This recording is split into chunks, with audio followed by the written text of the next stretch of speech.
Улсын их хурлын гишүүн популист гэгдэх босоо гамбаа маань ард олондоо нээлттэй захилагчжээ. Сонсууштай, мэдүүштэй үгийг хэлж өгсөн байна. Тэрхүү захидлын гол утгыг нь тоймлон хүргээс монголчууд бид алагдаж болох ч ядагдаж болохгүй. Өнгөрсөн 4 жил улс төрчдөд үзэн ядагдаж ард түмэндээ хайрлагдлаа би.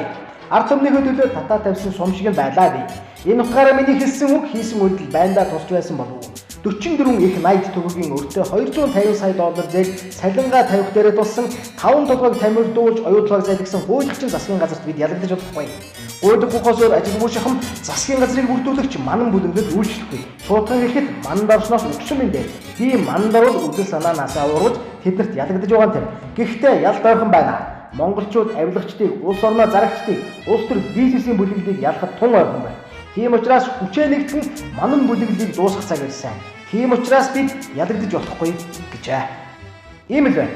Улсын хурлын 76 дотор эх орноо улс Монголоо гэсэн сэтгэлдээ цөөхөн улс төрчид байгаа. Харамсалтай нь хэдхэн гэр бүлийн төлөөлөл болсон манан бүлэглэлийг нь тэдэнд элдвийн нэр хожигч олон нийтийн тарих толгойг угаа харгаар даржихыг оролдог юм. Энэ тухай боддуунийг улсын хурлын гишүүн ерөнхий сайдаасан Норвегийн алтан хувь улаан нүрэн дээр хэлсэн. Улс төрөөр та оролцохгүй ч улс төр таныг оролцоно гэж нэг үгтэй.